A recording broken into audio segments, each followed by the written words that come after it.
Hi అండి, అందరికీ నమస్కారం. Welcome to my YouTube channel. ఈ వీడియోలో ఇప్పుడే అందిన వార్త, సీనియర్ సిటిజన్లకు ఎస్బీఐ శుభవార్త అండి. ఆ వివరాలు ఏంటో ఈ వీడియోలో తెలుసుకుందాం. వీడియో ఎక్కడే కానీ స్కిప్ చేయకుండా ఎండ్ వరకు చూడడం ద్వారా ఇన్ఫర్మేషన్ పూర్తిగా అర్థమవుతుంది.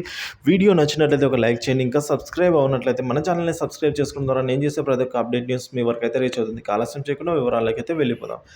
ఇంటి వద్దకే ఎస్బీఐ బ్యాంకింగ్ సేవలండి. అవును, ఇప్పటి నుంచి ఇంటి వద్దకే వచ్చి సేవలను అయితే అందించడానికి స్టేట్ బ్యాంక్ ఆఫ్ ఇండియా శ్రీకారం చుట్టింది.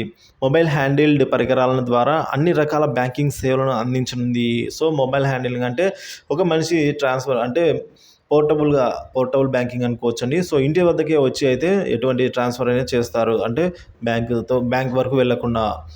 ఇక అన్ని రకాల బ్యాంకింగ్ సేవలను కూడా ఈ విధంగా అందించనున్నారండి. అందరికీ కాదు, కొంతమందికి సీనియర్ సిటిజన్ వారికి.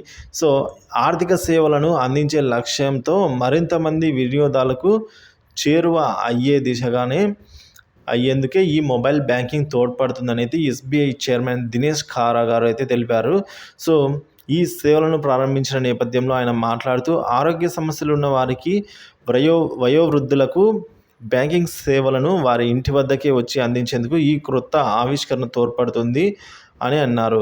ఇక ఈ సదుపాయం ద్వారా, అంటే ఈ మొబైల్ హ్యాండ్లింగ్ ద్వారా మనం ఏమేం చేసుకోవచ్చు అనే విషయానికి వచ్చినట్లయితే, నగదు తీసుకోవచ్చండి, అంటే మనీ విత్డ్రా చేసుకోవచ్చు, నగదు వేయచ్చు, అంటే మనీ అకౌంట్లో వేసుకోవచ్చు, నిధుల బదిలీ అంటే ఒక అకౌంట్ నుంచి ఇంకొక అకౌంట్కి ట్రాన్స్ఫర్ చేసుకోవచ్చు, అలాగే నగదు నిల్వ తెలుసుకోవడము, మినీ స్టేట్మెంట్ తీసుకోవడము దీనివల్ల సాధ్యమవుతుందని తెలిపారు.